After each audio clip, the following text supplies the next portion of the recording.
ونشهد أن لا إله إلا الله وحده لا شريك له ونشهد أن سيدنا وسندنا ومولانا محمدا عبده ورسوله أرسله الله تعالى إلى كافة للناس بشيرا ونذيرا وداعيا إلى الله بإذنه وسراجا منيرا.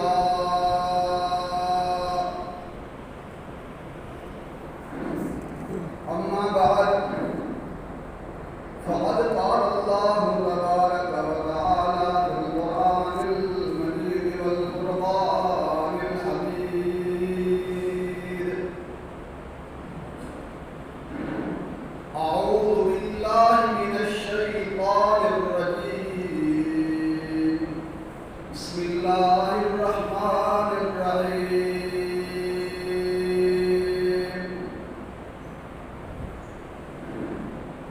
لو أنزلنا هذا القرآن على جبل لرأيته خاشعا متصدعا من خشية الله وتلك الأمثال نضربها للناس لعلهم يتفكرون.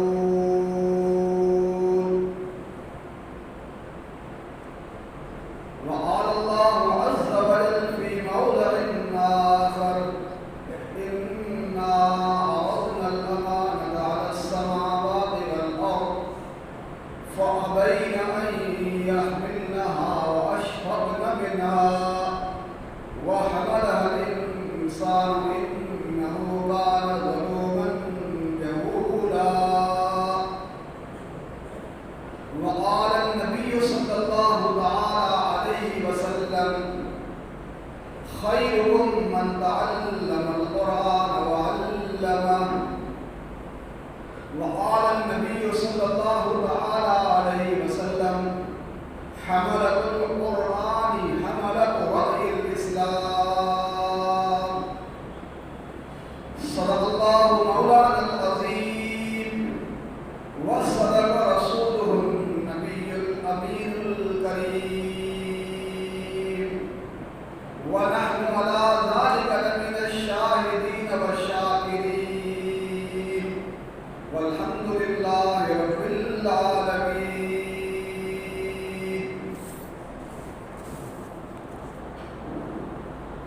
آئے دنیا میں بہت پاک و مکرم بن کر، آئے دنیا میں بہت پاک و مکرم بن کر، نہ آیا کوئی مگر رحمت عالم بن کر. میرے عزیز دوستو، جیسا کہ میں نے خطبہ مسنونہ کے اندر قرآن کریم کی 2 آیتیں اور آقا نامدار تاجدار مدینہ امام الانبیاء حضرت محمد رسول اللہ صلی اللہ علیہ وسلم کے فرامین مبارکہ میں سے 2 حدیثیں آپ کے سامنے پیش کی ہیں. میرے عزیز دوستو، یہ سب جو ہے قرآن کریم کی فضیلت کو بتا رہی ہے کہ اللہ کا قرآن جو ہے کتنی عزت اور کتنی اونچے رتبے والا ہے. آج مجھے آپ حضرات کے سامنے قرآن کریم جو اللہ کے رسول صلی اللہ تعالی علیہ وسلم کا معجزہ ہے، بلکہ ایسا معجزہ اللہ کے رسول صلی اللہ علیہ وسلم کا ہے جو قیامت تک باقی رہنے والا ہے، اور جس کو اپنوں نے بھی مانا اور غیروں نے بھی مانا. اللہ کے رسول کے زمانے میں بھی قرآن کو جو ہے ماننے والے تو معجزہ مانتے ہی تھے، لیکن جو قرآن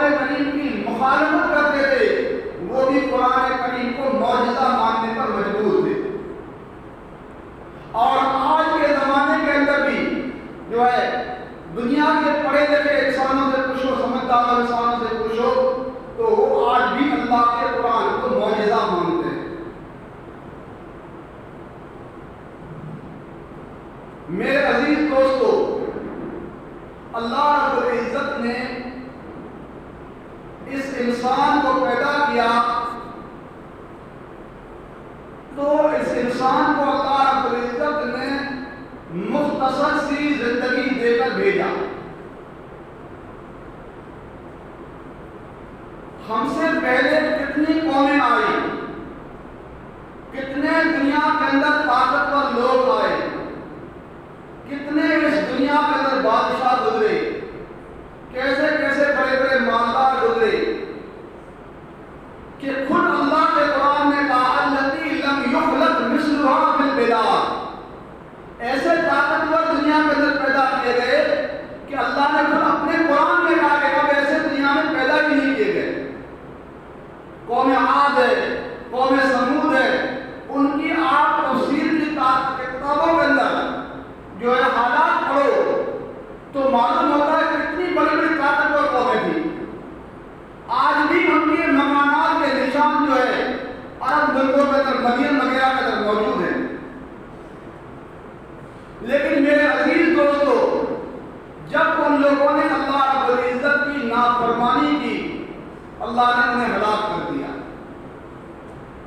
اور آج بھی ان کے مکانوں سے جو ہے وہ محدثین اور مفسرین فرماتے ہیں کہ اگر کوئی گزرے تو آج بھی وہاں سے بدبو آتی ہے۔ یہ اللہ کے نافرمانوں کا انجام ہوتا ہے۔ تو کہنے کا مطلب یہ ہے کہ اللہ تعالیٰ نے اس انسان کو مختصر سی زندگی دے کر بھیجا، وہ جو ہے اللہ کی اطاعت اور اللہ کی فرما برداری کے لیے اس کو بھیجا، جس کو اللہ کے قرآن نے خود کہا وَمَا خَلَقْتُ الْجِنَّ وَالْإِنسَ إِلَّا لِيَعْبُدُونِ، کہ میں نے جنات اور انسان کو پیدا کیا ہے وہ صرف میری عبادت کے لیے پیدا کیا ہے۔ تو اللہ نے اس انسان کو جو ہے اپنی عبادت کے لیے پیدا کیا، تو پھر اس عبادت کے طریقے بتانے کے لیے اللہ رب العزت نے اپنے برگزیدہ بندوں کو بھیجا، جن کو ہم نبی کہتے ہیں۔ اللہ رب العزت نے انبیاء علیہ السلام کا سلسلہ اس دنیا کے اندر جو ہے وہ جاری فرمایا، اور حضرت آدم علیہ السلام سے لے کر کے جو ہے ہمارے آقا حضرت محمد رسول اللہ صلی اللہ علیہ وسلم تک کم و بیش 1,24,000 نبی اس دنیا کے اندر تشریف لائے۔ ان سب کا مقصد یہی تھا کہ اللہ کے بندوں کو اللہ کے ساتھ جوڑا جائے اور اللہ کی مخلوق کا تعلق اللہ کے ساتھ ہو جائے، یہ اللہ کی فرما بردار بنے، اللہ کے نافرما بردار نہ بنے۔ لیکن نبیوں اور دوسرے لوگوں میں فرق بتانے کے لیے اللہ تعالیٰ نے نبیوں کو معجزے دیے۔ معجزہ کہتے ہی اسی کو ہے کہ دنیا کے دوسرے لوگ اس کے کرنے سے عاجز ہوں۔ اللہ رب العزت نے ہر نبی کو معجزہ دیا، ایسا معجزہ دیا کہ دنیا کا دوسرا کوئی انسان ایسا کام کر ہی نہیں سکتا۔ جب جب قوموں نے مطالبہ کیا، اللہ کے نبی ہر نبی نے اس زمانے کے نبی نے معجزہ بتایا۔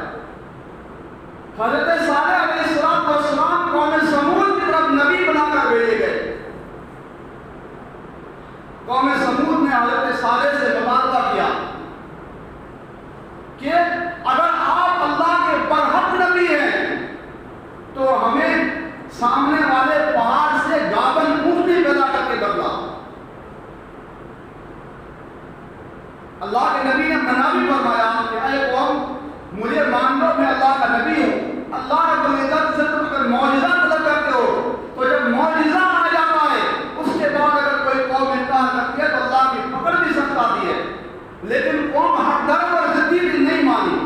اللہ نے اپنے نبی کی دعا قبول فرمائی اور جو ہے پہاڑ سے گابن اونٹنی پیدا ہوئی۔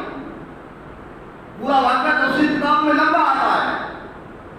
حضرت موسیٰ علیہ السلام کو اللہ نے یہ معجزہ دیا کہ حضرت موسیٰ علیہ السلام کی قوم کے سامنے جب سمندر آ گیا تو موسیٰ علیہ السلام کی قوم کہنے لگی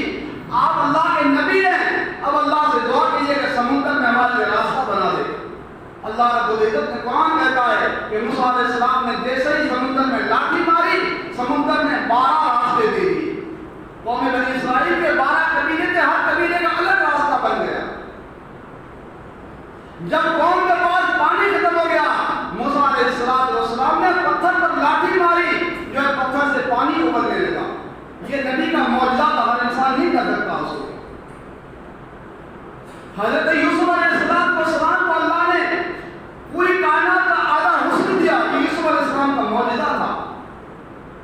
حضرت عیسیٰ علیہ السلام کو اللہ نے یہ معجزہ عطا فرمایا تھا کہ عیسیٰ علیہ السلام جب مردوں کے پاس آتے تھے اور یوں کہتے تھے قم بإذن اللہ، اللہ کے حکم سے کھڑا ہو جا، تو مردہ قبر سے اٹھ کر کھڑا ہو جاتا اور باتیں کرنے لگتا تھا۔ آج دنیا نے کتنی ترقی کر لی، سائنس کتنی ترقی کر لی میرے عزیز دوستوں، لیکن ایسا کام کرنے سے آج کی سائنس بھی عاجز ہے۔ یہ حضرت عیسیٰ کا معجزہ تھا، لیکن میرے عزیز دوستوں تمام نبیوں کے معجزے تھے۔ اللہ رب العزت نے ان تمام نبیوں کے معجزوں سے بڑھ کر کے معجزہ امام الانبیاء کو عطا دیا، کیونکہ نبی آخری تھے اور آپ کے بعد کوئی نبی آنے والا نہیں تھا، اور یہ نبی بھی ایسے تھے جو امام الانبیاء تھے، اور جو لولا جو ہے ما خلقت الافلاق کے مصداق تھے۔ تو اللہ رب العزت نے تمام نبیوں کے معجزے بھی ان کو دیے۔ اس لیے ایک فارسی کے شاعر نے کہا حسن یوسف دم عیسیٰ ید بیضہ داری، آج خوب ہما دارند تو تنہا داری۔ شاعر اللہ کے نبی سے مخاطب ہو کر کہتا ہے کہ اے اللہ کے نبی، اگر اللہ رب العزت نے اگلے نبیوں کو معجزے دیے، اگر حضرت موسیٰ علیہ السلام کی لاٹھی مارنے سے جو پانی پتھر سے نکلتا ہے، تو بخاری کی روایت ہے کہ اللہ کے رسول صلی اللہ علیہ وسلم کے صحابہ کے پاس ایک مرتبہ پانی ختم ہو گیا، صحابہ نے اللہ کے رسول سے شکایت کی کہ یا رسول اللہ، ایک تو جنگ کا موقع ہے، دوسری طرف ہمارے پاس پانی ختم ہو گیا۔ اللہ کے نبی نے ایک برتن میں ہاتھ ڈالا، صحابہ فرماتے ہیں ہم نے اس پانی سے وضو کیا، غسل کیا، تب بھی پانی ختم نہ ہوا۔ یہ نبی علیہ السلام کا معجزہ تھا۔ اگر اللہ رب العزت نے حضرت یوسف کو حسن دیا تھا کہ پوری کائنات کا حسن پوری کائنات کا حسن ایک طرف اور حضرت یوسف کا حسن ایک طرف، تو میرے عزیز دوستو ماں عائشہ کی روایت ہے کہ اللہ کے نبی کو اللہ نے اس سے بھی بڑھ کر حسن عطا کیا تھا۔ ماں عائشہ کہتی ہیں کہ یوسف علیہ السلام کے دیکھنے والیوں نے انگلیاں تو کٹوا ڈالی لیکن ایمان نہیں لائی، اور اللہ کے محبوب صلی اللہ علیہ وسلم کے چہرے انور پر جس نظر پڑ گئی وہ سب سے پہلے ایمان لائے اور انگلیاں نہیں گلے میں انہوں نے کٹوا دی۔ یہ اللہ کے رسول کا معجزہ تھا۔ اگر حضرت عیسیٰ کو اللہ نے یہ معجزہ دیا تھا کہ قم بإذن اللہ کہہ کر کے جو ہے مردوں کو کھڑا کیا کرتے تھے، تو میرے عزیز دوستو اللہ کے نبی کا اس سے بڑھ کر اور معجزہ کیا تھا کہ اس کو علامہ حالی نے کہا جو خود رکھے راہ پر اور جو اوروں کے جو ہے ہادی بن گئے، جو خود راستے پر نہیں تھے وہ دوسروں کے لیے رہبر اور رہنما بن گئے۔ یعنی صحابہ کرام جن کے دل مردہ ہو گئے تھے ایمان لانے سے پہلے، اللہ رب العزت نے ان کی دلوں کو ایسا زندہ کر دیا کہ خود آقا نامدار تاجدار مدینہ صلی اللہ علیہ وسلم فرماتے ہیں اصحابی کالنجوم بأیہم اقتدیتم اہتدیتم، کہ میرے صحابہ ستاروں کے مانند ہیں، جس کی تم جو ہے پیروی کرو گے ہدایت پر پا جاؤ گے۔ تو یہ اللہ کے نبی کا معجزہ تھا کہ اگلے نبیوں نے جو ہے اپنی عمریں کھپا دی۔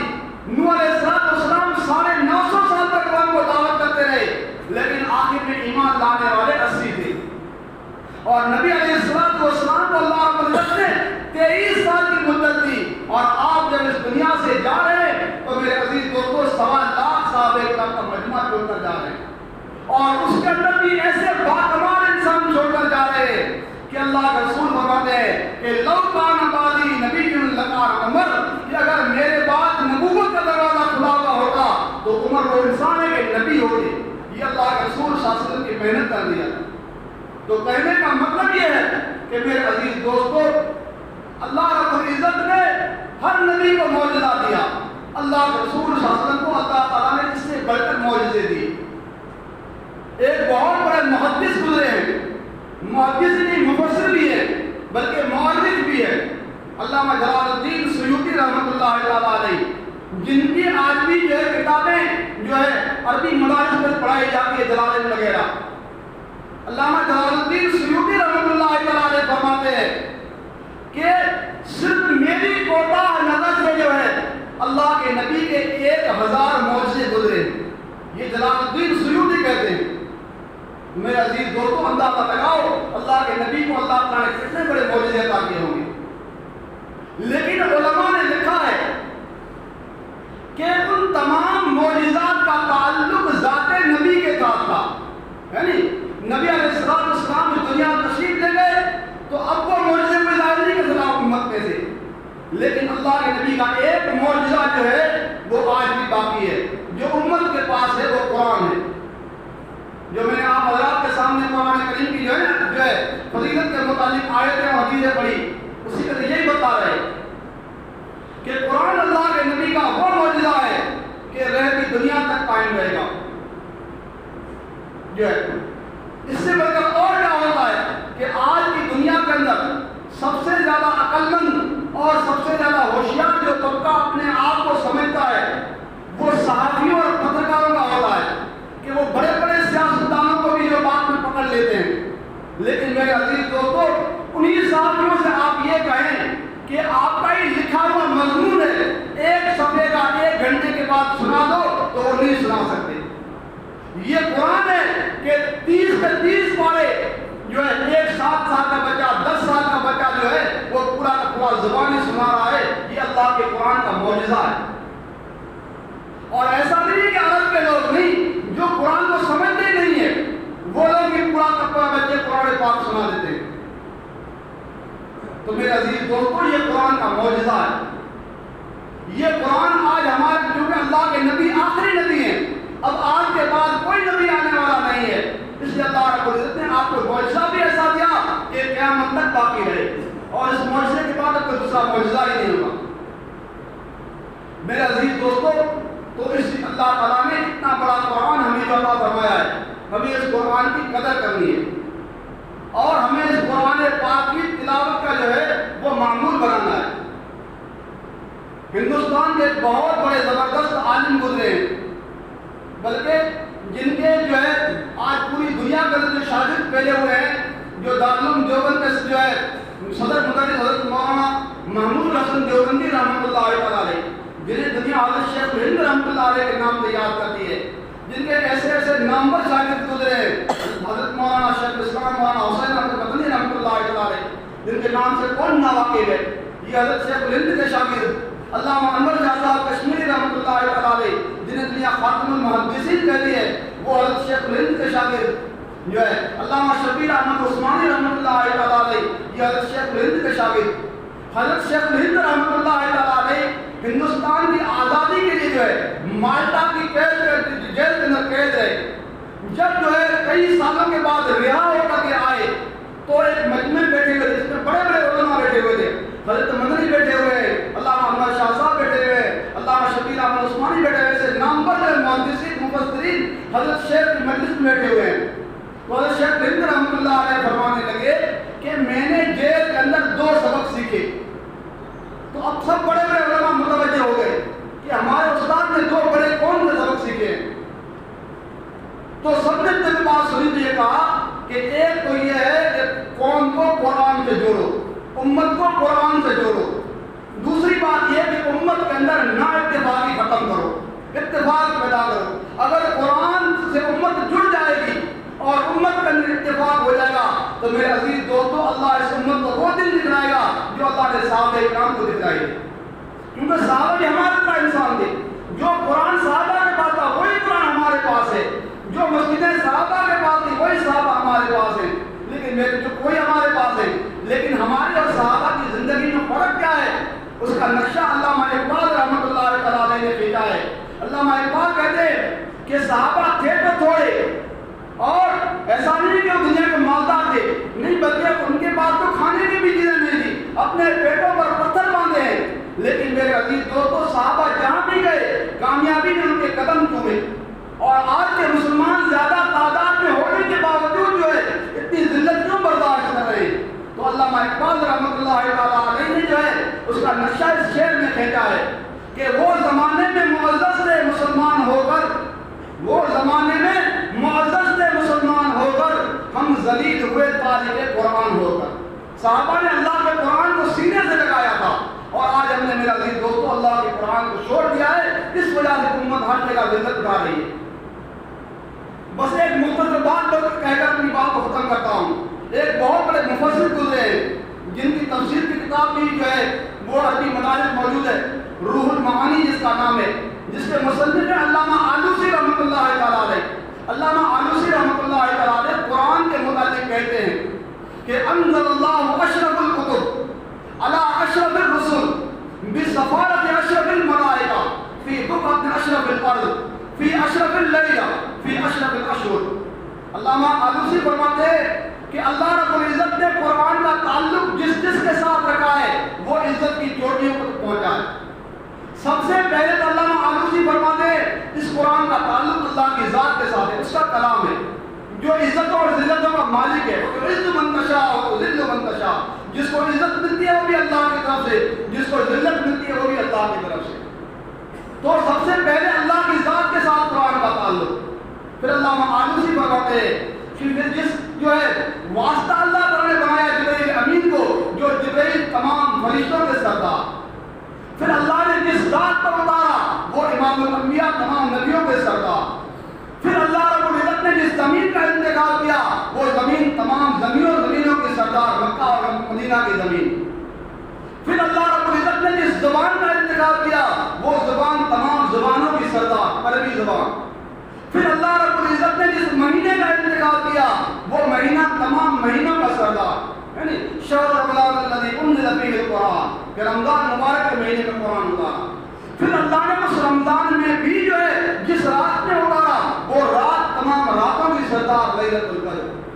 تو علامہ آلوسی فرماتے ہیں کہ اے انسان، اے قرآن کو پڑھنے والے، تو غور کر کہ قرآن کے ساتھ جس کا تعلق ہوا اللہ نے اس کو عزت کی چوٹیوں کے ساتھ پہنچایا۔ اگر تم اپنے قرآن کو اپنے سینے سے قرآن کو لگاؤ گے اور قرآن پر عمل کرو گے تو میرے عزیز دوستوں عزت کیسے نہیں پاؤ گے؟ ہمیں وہ عزت ملے گی جو اللہ رب العزت نے صحابہ کرام رضوان اللہ تعالیٰ علیہ اجمعین کو عطا کی تھی۔ تو کہنے کا مقصد یہ کہ قرآن اللہ کے نبی کا زندہ معجزہ ہے، آج بھی ہمارے پاس موجود ہے۔ اللہ تعالیٰ ہم سب کو قرآن پاک پر جو ہے عمل کرنے کی توفیق عطا فرمائے۔ اللہ تعالیٰ جو ہے ہمیں قرآن کو سینے سے لگانے کی توفیق عطا فرمائے۔ آمین۔